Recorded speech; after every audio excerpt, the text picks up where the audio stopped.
Thank you for joining us today.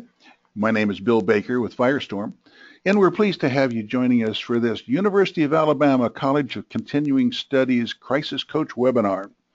Today we're going to be discussing when your first company crisis is your crisis manager's first crisis. We're pleased to have Jim Satterfield as our presenter today, and we'll be talking with him in a bit. We remind you that we'd like to have you as our friend at Facebook. We're known as Firestorm Solutions, and we're known as Firestorm Soul on Twitter. There is a hashtag. That hashtag is Crisis Coach. Firestorm transforms crisis into value and empowers you to manage risk and crises. Firestorm expertise is crisis management, critical decision support, crisis communication, crisis public relations, and consequence management. Please keep in mind the presentation today is not complete without accompanying oral comments and discussion, and this information should be read in conjunction with guidance from your organization's personal counsel. And this information should not be interpreted as legal advice or legal opinion. Firestorm is so happy to have the College of Continuing Studies at the University of Alabama as the host, co-sponsor, and underwriter of this Crisis Coach webinar series. This is the 10th in the series. You can watch past webinars by going to firestorm.com, and you can also register for future webinars in this series. Our good friend Brenda Truelove is the moderator today, and Brenda is here to tell us a little bit about some University of Alabama College Continuing Studies programs. Brenda, over to you, please.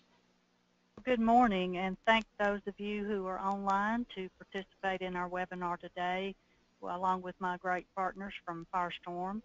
I'm really happy to let you know that the College of Continuing Studies is delivering the full resources of our great University of Alabama to individuals who are pursuing their educational goals and who are wanting to see some career growth. So we try to help people out in the field, our alumni base and other individuals, by providing custom training, online training, and certificate training. One of the programs that I'm highlighting today for you is really related to the topic that Jim will be talking about, which is sustainability pathways, is our maintenance management certificate program. We have people attending this program from the West Coast, all the way from Oregon, and they tell us that this is the material that they need to be able to keep their businesses up and running, and their equipment is a vital part of their sustainability pathway. And we're very happy to have a good track record of over 20 years of delivering this certificate training program to individuals who are responsible for keeping the equipment up and going in a business.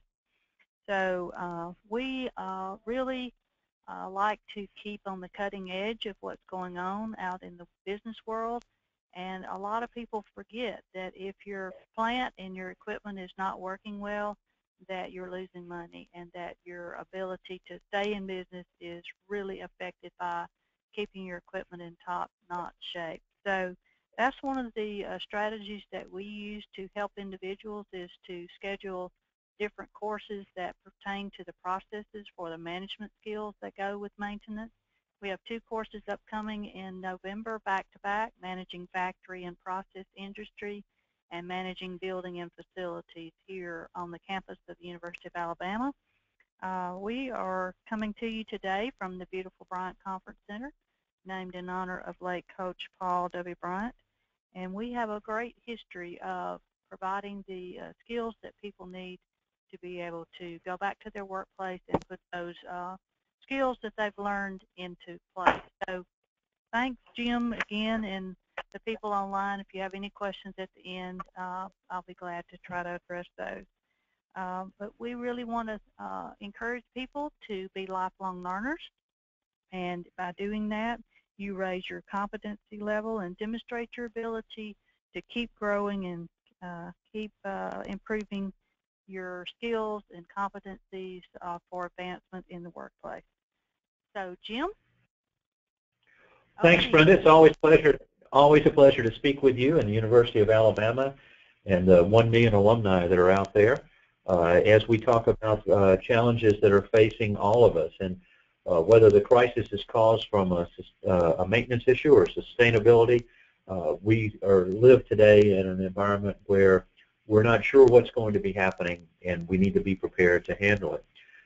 The selection of the topic for today was driven around situations that were occurring in some accounts where clients were saying that this was their crisis manager had never managed a crisis, and what can they do to help that crisis manager deal with those types of issues. And that's what we're going to talk about today, and I think you'll all have a chance to see some of the questions and issues and understand the environment, and then think about your organization and what you need to do to help that individual manage through those. So is it a danger or an opportunity? JFK in his book cited a Chinese symbol for crisis, combining the word for danger and opportunity. If you only focus on half of that, you're missing the potential that could be there, either positively or negatively, because this crisis is in fact a turning point, and the future events will be driven by how you responded there. So our goal is to transform crisis into value, and if you're helping that new crisis manager, one of the first things I want you to understand is that everything that they're going to learn or do, or the information that they have initially, is wrong. So in managing a crisis, you're going to have a structure and checklist and procedures and policies and messages established in advance, because you can't wait until you get the information to act. You're going to need to understand and have a framework and how to handle that, because that initial set of information is wrong. But while that information is wrong in that first 24 hours, the consequences of this will last for years. This can easily define your school, your college, your business, in determining who you are and what you're known for. Now, the attributes of a disaster or crisis, and we've shared several of these with you in the past, but think about the escalating events, the loss of command and control, the brand and reputation. The third up from the bottom, I want to stress that every crisis is a human crisis. It's your workforce, your people, their families, that becomes a critical element. And the last is the word surprise. So when someone comes running into your office with information, they're not coming in to tell you some good news, they're coming in to tell you that there's a problem. And I often say the last time a surprise was good, I was 5 years old, and it was my birthday. So as we think about a crisis, that's the environment that this first-time crisis manager is going to find themselves in.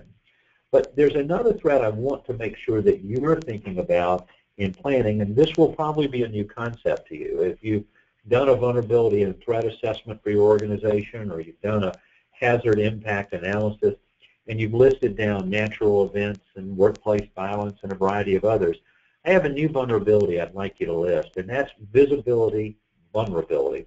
And there are two elements associated with that. If you find yourself in a crisis, the visibility that that crisis gives your organization is so great that it's going to change the impacts of how it's felt. We're in a political climate in anticipation of the election next year for president, and you find that as somebody moves up in the polls, their words and comments have more scrutiny and more observation. So that's a visibility vulnerability that's caused from being in that position. So just the point that you're going to be in a crisis increases that vulnerability and places you in the spotlight. There's one other definition of that I want you to think about, and that's the second one here on the page. And that's your ability to see what's happening around you. If you don't establish an intelligence network before an event, then you're going to be continually surprised, and you're not going to understand, is our message getting out, or how are we doing in looking at each of these problems that are occurring.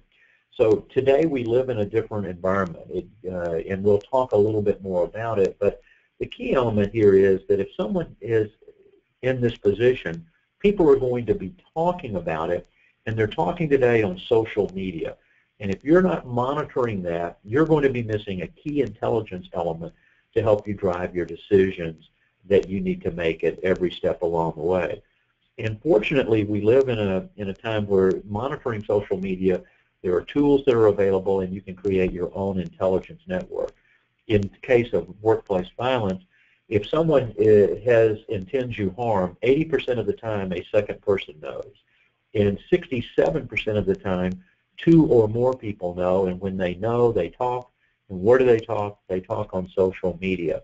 So monitoring that becomes another key element. So if you can't see what's about to happen, and you now know that you're going to be in the spotlight because of what is occurring, both of those add together to create the visibility vulnerability that we're talking about. So let's go back to that crisis environment. So what are the concepts? Something's happened. You've got limited and potentially wrong information. There's going to be confusion about what's going on. We're going to be trying to figure out, what do we do? What do we monitor? What do we say? And we're going to be under this intense scrutiny, and there's brand and reputation impact associated with our organization. So what we've seen in the past, there used to be a thing called the golden hour in a crisis. Something would occur, you could check with legal, you could meet with your PR people, you could get your team together, you could craft your statements, you could plan what you're trying to go through. But then that shifted to minutes, and in today's environment with social media and people texting out, they didn't tell us anything, we're not aware, what's going on, that is now down into seconds. So what we see in a crisis today, that it's the golden seconds. That's why having the message maps in place, having your plans, having your checklist will make a big difference, because you need to know before now. If you're waiting to the crisis to figure it out, you're too late. All of us work for someone, and so if your boss is aware of a problem that you're not aware of, that's not a good position to be in. And your people need to know, and your organization needs to know before now. So think about the pressure that your crisis manager is under to make these decisions, to make those communications and coordinate those. So we're going to go a little further in, and it comes back of, how do you know what you don't know? Now, for all of us, we know a lot already. You know your company, your industry, or your school, and what's involved, and you even know some about what you don't know. We're not quite sure about this or the other. But if you look, the big percentage of things are issues that are out there that you don't know about, so therefore you don't even know what you don't know. Our goal with that, and the reference earlier to visibility vulnerability, is one of the challenges that you need to put in place for your crisis manager is, let's get an intelligence network to feed us that information so we can get the information we need at that critical time to make those decisions. That's the environment that we've now found ourselves in, and continue to find us at that point. So where do you start? First, we've got to recognize that a crisis is not business as usual, it's business as unusual. So there's a lot of pressure here on that new crisis manager, who now finds themselves in this position trying to weigh all of the things that they need to do. So how do we know if we got the right person in that job?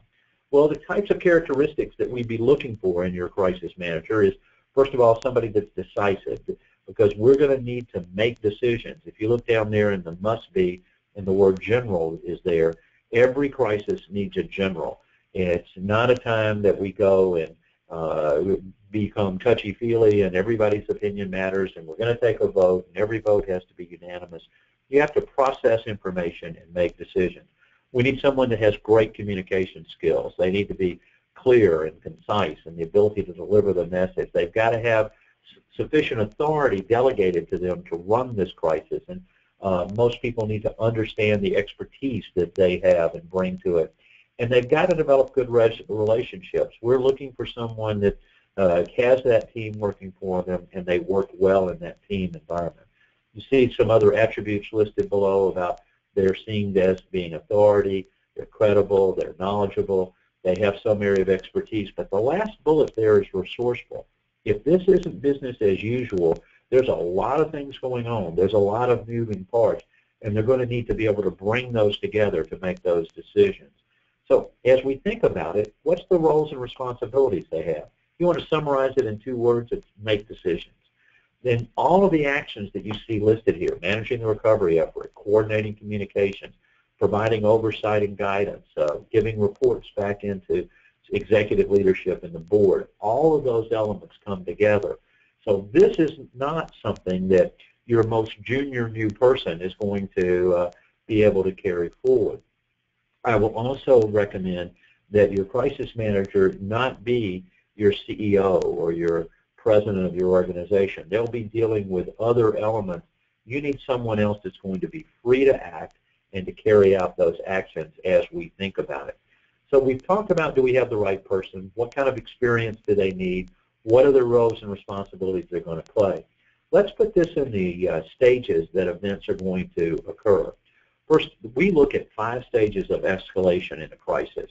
First is the pre-action. That's before anything happens. It's what we're doing today. You're sitting in a training program being delivered over the internet. You've got to put your plans together. You have to train your people. You have to test your plans. You have to get your supplies in place around it. You've got to build your team. So all of that work has to be done before anything else happens. Then we have the event. Now at onset, we're focused with life and health and safety issues under that. That period is generally fairly short in the crisis. And then we move where our emergency plan is activated. We're doing an impact assessment. How bad is it? Is it a tornado that took out your plant? Is it a cyber breach where your information has been released? How bad is this particular event? And if it's severe, we're going to activate our crisis management plan, declaring a crisis and beginning that work. On a departmental level, we'll be implementing departmental recovery plans, getting them back up and running, and we'll be focused on the response to the crisis and recovery. And then once that's happened and we're starting to come back to business in the new norm, we're going to be focused on how did we do, what worked well, what didn't work well. And in that post area, we're going to be doing a hot wash analysis, because all of these areas in crisis management and business continuity are a continuous improvement process and how we get better at each step along the way. So if we think about a crisis, and I want to talk about this in light of our crisis manager and our new crisis manager that's in place, how complex is this crisis? Because if it's not too complex, they can probably do fairly well. If it's a very, very complex crisis, then we're going to have a different set of elements. So a targeted crisis is easily definable. It may become complex if we don't do a good job in managing it, but the mitigation is much more straightforward.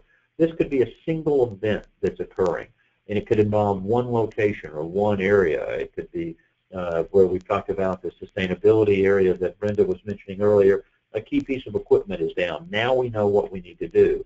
That's going to be a lot different than if it's a complex crisis with multiple attributes. Maybe we've had a tornado strike the building. We've got injured employees and employees that are missing. And there's elements of competing priorities. That was a tongue twister for me this morning. Data breach is a good example where you've got people's information and things that are stolen. It requires a much more sophisticated response. If you're in a regulated environment where you have regulators that are becoming involved in what you're doing. We were working with a company over the weekend that had a crisis that occurred, and it involved multiple people and multiple regulators and different aspects. And so there is pressure to get it right because the entire business is consumed around it. So the more complex the crisis, the more your first-time crisis manager is going to find it extremely difficult.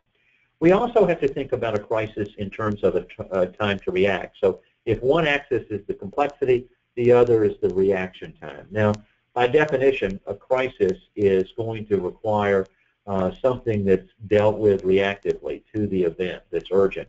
But the whole organization isn't consumed by this event, and we can carry in other advantages and other actions at other locations.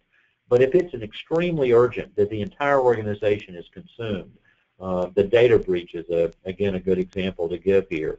We can't operate. Our information is not functioning and working. All the processes are involved in mitigating that, and so it becomes an all-consuming event. Again, think about the Super Bowl. If you're a rookie, this shouldn't be your first game to play there. That's going to be much more difficult than it would be at an earlier level. So as we think about the complexity and the time to react, let's start to now then move into the decision strategy, because when we think about a crisis manager, they've got to make decisions, and they have to make it in that environment where there's incomplete and wrong information and they're under extreme pressure. Again, go back to the predict, plan, perform that we've discussed in other webinars. And predict, discuss what's going to happen next. This is what's occurred. What's going to happen next? What's the next element associated with it? Plan, what's a high-level view of our plan and process of how we're going to go forward with what we're predicting it, and then we have to execute on that. That's the perform. Identify what we're going to do and say. If you want to break it down, every time that crisis manager, they're going to be focusing on actions and communications. Those are the two elements that come together. The quick test is, what do you know? Are you concerned? If so, about what? What's your strategy or plan? What are you going to monitor? What are you going to communicate to whom, how, and why? The monitor is critical because think about it. You're in a situation where your information is wrong or incorrect or incomplete.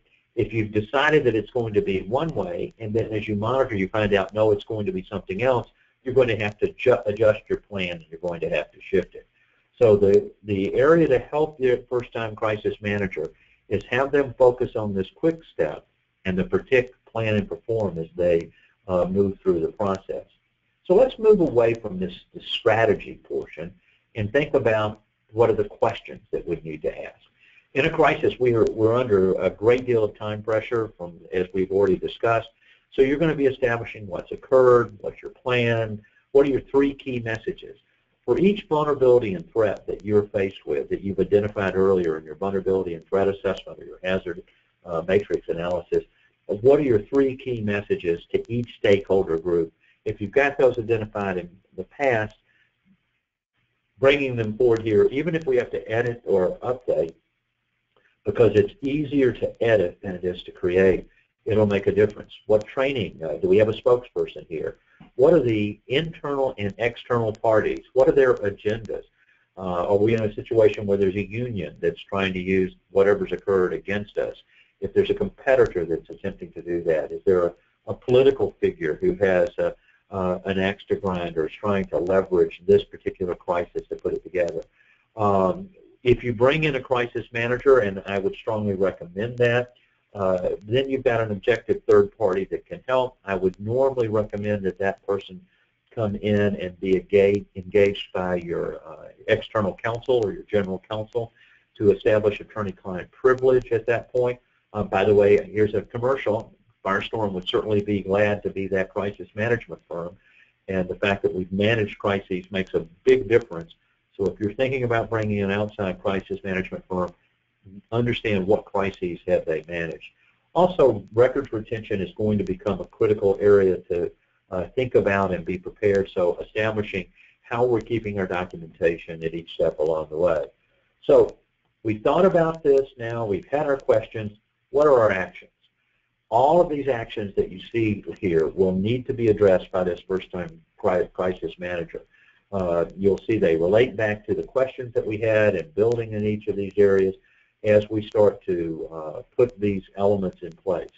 Don't underestimate the value of a brand supporter out there or the impact that a brand attractor can have in each of the elements here.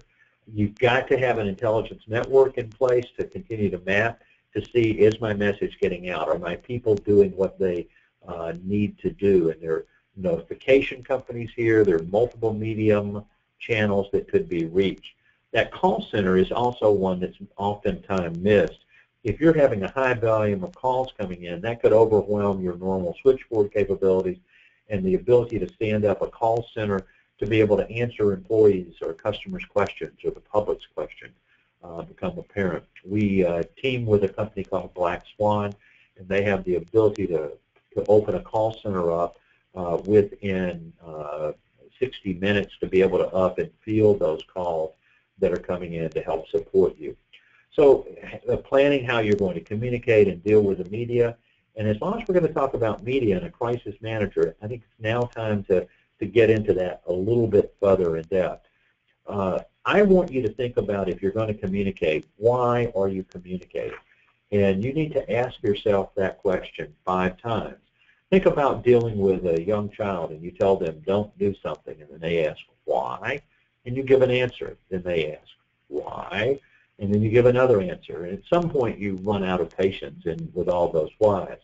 But when you're asked that you need to get a communications out, someone on your organization would say, you know, we need to get ahead of this. We need to go and explain everything. If you're explaining, you're losing. And we'll give you some key messages that you can say in a few minutes and talk about those and the value of them. But if you start trying to explain all of the details here, you're going to be losing. So stop and ask why and go through that 5 times. Now, when you're talking about crisis communications, there are 3 C's that we want to think about: coordination, crisis, and compliance.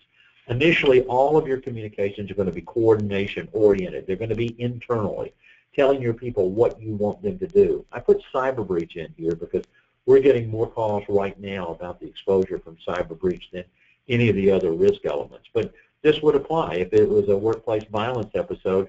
Do you need people to lock down? Do you need them to evacuate? What do you want them to do? Where do you want them to go? Where will they get more information? So the initial communication in crisis is always coordination communication, and that's generally internally. The second is a little later into the crisis or immediately after the initial surge is passed, and that's dealing with the brand and reputation impacts. And that one is external, where coordination is internal. The crisis communications are external, and that's generally driven by senior management because of the strategic impact. The coordination communications are generally tactical. There's a third type of communications that happens that both is internal and external, and that is compliance-driven communication. So you've got some responsibilities to notify parties that were impacted. Again, sticking with the cyber theme, if someone's personally identifiable information has been stolen, you want to be able to notify them and tell them what actions they can take place to remedy those types of events. So if we're going to summarize communications, we're going to go back to that: predict, plan, perform. Under predict, who's the audience? What are their concerns? Focusing our messages there. Planning, tailoring the message, the messenger, and the media/medium. Are we going to send a phone call? Are we going to send an email? Are we sending somebody there in person to talk to them? And we format that to each stakeholder group that are involved. In dealing with a crisis over the weekend, we did some postings of an initial message. As there were particularly impacted groups, then the communication went directly to those groups. Perform, focus again on your 3 key messages. What are your home bases? What are your 3 key messages to each stakeholder group for each one of the vulnerabilities and threats that are in place? Now, we've talked about message mapping before, but having that base certainly is going to empower this new crisis manager.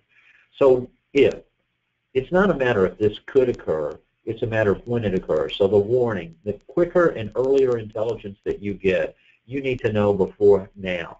So that's where that intelligence network starts to play, because in this crisis manager is going to be measured by the consequence. That's the key metric that's looking. How are we doing after this event occurred? And there's a difference here between strategic and tactical. We've tried to lay that out. And early on, those directions are tactical. It shifts quickly into the strategic and impact because the crisis occurs, but it's really this business crisis risk element that's going to be the most important thing. It's not the tornado. It's what does this impact on our organization mean? It's not the hurricane. It's not the flood. But we've got to transition this back onto the business impact. Going back to the cyber breach concept, a cyber breach is not an IT or a data problem. It's a business problem, and we have to keep our focus there. The intelligence network provides you with that intel to know that this if thing is actually happening and giving you that. And then finally, early access tools. It used to be that we had plans and binders sitting on shelves. Then there were technology and software programs that were there. But if you've lost power and your internet's down and you had to evacuate the building, you're not going to be getting into your intranet to get those answers. Your plans today need to be on a smart device and in the pockets of your people. Today, everyone is within 3 feet of a smartphone. If your plans can be down at that level for the employees on the emergency plans, the individual departmental plans could be for that department on their devices, and then for the senior leadership, the crisis management plans that are there, and your contact information. When Sandy Hook had the shootings and they had to go through the reunification, all the attendance records and the information were in the school they couldn't get access to. Wouldn't it have been better had they had that information there so they could make sure the right child got to the right parent? So warning through all of this is that there are going to be significant challenges ahead. If that crisis manager wants a seat at the table and not left out, he needs to make sure that they understand this environment. And we have to focus the decisions and understand the urgency environment. If you look at this simple chart where you've got urgency and importance, those things down at the bottom are not what we're going to be focused on. If it's not urgent and not important, the crisis managers say we'll deal with that later and not deal with it. If it's important but not urgent, yes, we do need to get to that, but not until we fix this problem. You postpone that decision. If it's urgent but not important, again, we're going to postpone it. But those things that are important and urgent, and when we talk about decisiveness and having a general in a crisis, they have to focus immediately on those items that are urgent and important. That now becomes the key. You look at this is fairly complex as you think about our new crisis manager, the rookie that we've just thrown into this area. But the same 5 stages that we talked about earlier, pre-action, onset, impact assessment, response and recovery, and consequence management, all of the actions that have to come there from the time the event occurred to when it's resolved, the recovery time objective is there. And the questions, what should we know? What supplies do we need? Where do we go? What should we do? What should we say? Because we're going to be focused on this consequence management ultimately, and that's the key measurement. So recognizing that we're putting this person in this environment, what can we do as a management team to help them? The intelligence network. If you don't have an intelligence network, if you don't know before now, all of the threats and risks that you see out there are going to be coming in and having an impact on your business. Understanding the threats and vulnerabilities, what are their impacts, what are the triggers, how do we monitor, and that's where the intelligence network is. Now, we don't have the resources of the NSA, but today you need to both look and listen to what's out there. The look is the general listening to streams, words, and phrases and understanding it. And then when you see a behavior of concern, when you see something start to come out, then you take a deeper look at that and evaluate what the sphere of influence is and how those elements come together. Now, the maturity model is going to be how you're going to help your team grow, and particularly your new crisis manager. As you're focused on that, you see we measure the decision process, the roles and responsibilities, the information clarity, the speed of decision making, and the communications effectiveness. And we look at it at 4 levels of maturity. Stage 1 is that everything's a liability and it comes as a surprise. Stage 4 is strategic and part of your culture. When we do a test exercise with an organization and we step them through, we generally find initially they're in that stage 1 or and maybe some components of stage 2 type of an environment. The more you practice and test your plans and the more you make sure that those elements are there, the more you move from the left of the chart to the right, and it gives you a way to measure your success in coming together. Because one thing is absolutely certain, you're going to test your crisis management plan.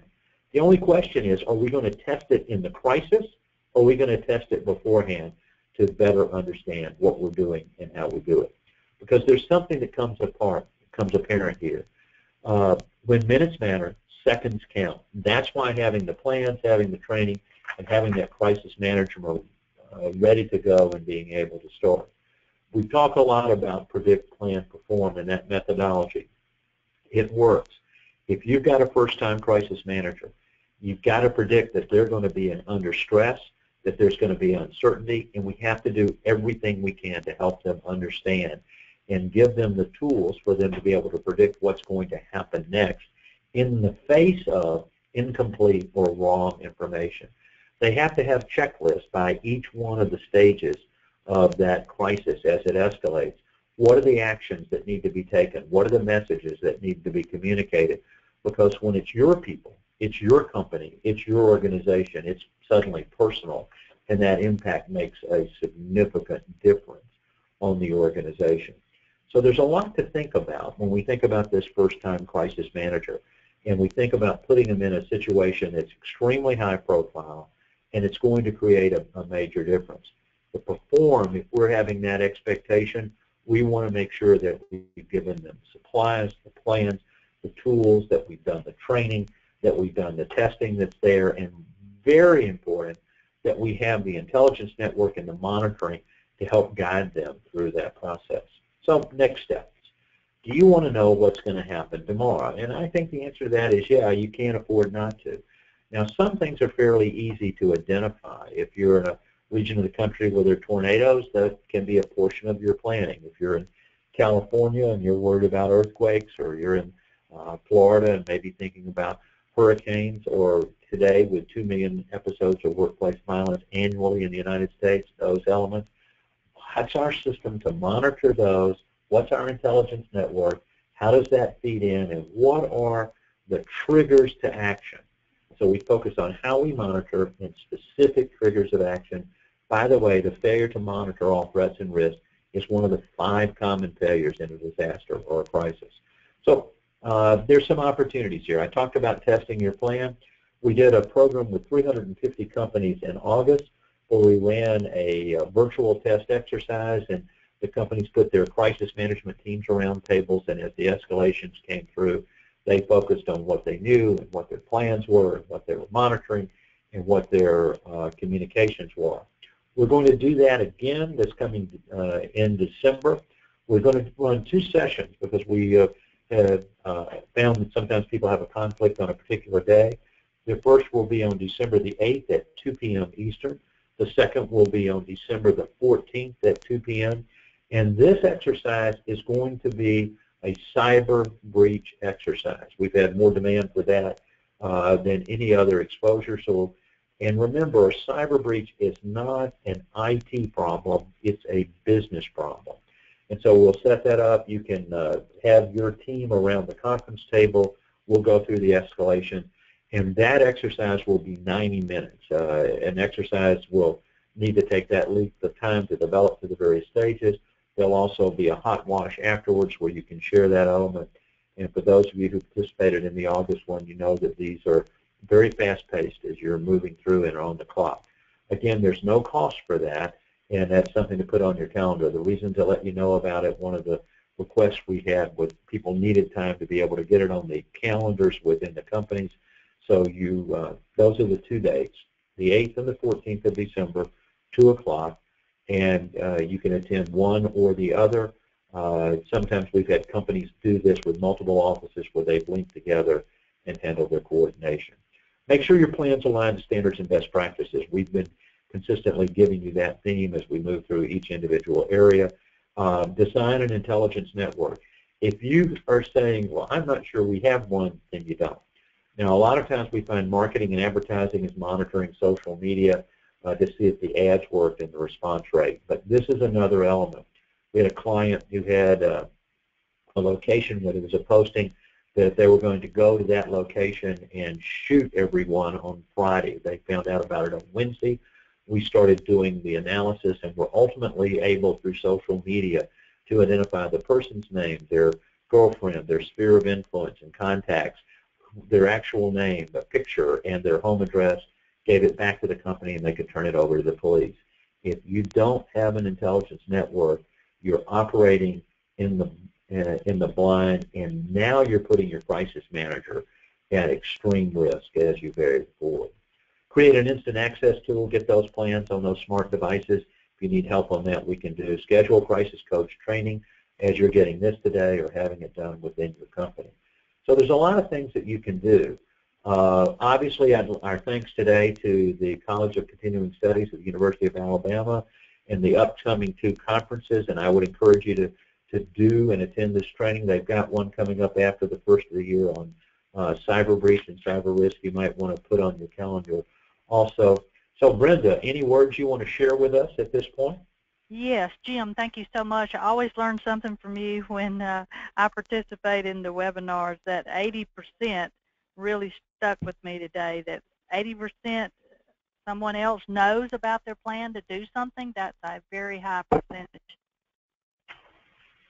And I think that's really what we can do to help our crisis managers to put these tools in place to make that kind of a difference. So thank you again, Brenda, and thanks to the University of Alabama. Put these and let your people know sustainability and those issues become extremely important. If you'd like to have a brief from today's webinar, it'll highlight some of the themes that we've been talking about. You'll be able to go shortly to the Firestorm website and download a brief related today. You can also go and watch this webinar again or share it with someone within your organization so that they can see and hear what you've heard today, and I think that's a great value that the University of Alabama is bringing to you to make that available. If you've got questions, you can contact us at webinars@firestorm.com. If there's another type of a webinar you'd like to see, shoot us an email. That helps drive our editorial calendar and the information that we share. If you need help or assistance in any of these areas, you can pick up the phone and call us at 800-321-2219, or you can go to the Firestorm website. There's a great deal of information, as we've already described, and access back to this webinar or the briefs or white papers and a variety of different documents there, or fill a contact form out. Hey, One thing Jim, that I can tell you. Hey, Jim, I noticed there's a question. Individual was asking what was the time zone of your virtual exercise on December 8th. I heard Eastern time, yeah. And it's correct, 2 p.m. Eastern on December the 8th or December the 14th. Thanks, Brenda. See, that's why we team with them. They're on top of everything. Brenda, what's the date of your conference in January on site? It's January 21st, and Jim didn't let y'all in that he is our keynote speaker for that at noontime.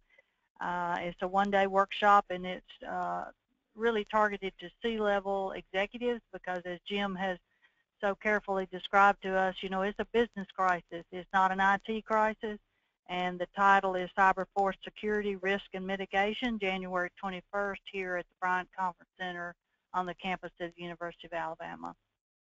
And we'll give you some more information about that probably in next month's webinar, I think, Brenda, don't you? Yes, that's when we're planning to highlight it. Okay, so we'll give you more details around it. I think one thing that's certain, if you're in business, you're going to be facing a crisis. We can do all we can to prevent, but it's a matter of how do we mitigate the consequences and the impacts as a result of that. You're a crisis manager. The actions that you take, you're a crisis manager, the messages that you send make a major difference in the outcomes of what the impact is on your company. Is this event survivable or is it not? Is it going to hurt and injure our brand and our reputation, or is it going to keep us from being able to deliver the products and services or the education that we provide? That's the element to look at. Recognize that you can't be in a position to leave your first-time crisis manager alone without a support network internally and with external resources to put that in place. You need a crisis management plan. You need a crisis communications plan. You need an event activation matrix. You need an intelligence network. And you need to test and train everyone on those elements. That's going to make the difference, and it's going to change the outcomes. So we had a lot to talk about today, and unfortunately some of us are going to be facing crises shortly that we're going to have to deal with. I thank you for what you do in your companies and your organizations. Until we talk next month, this is Jim Satterfield from Firestorm.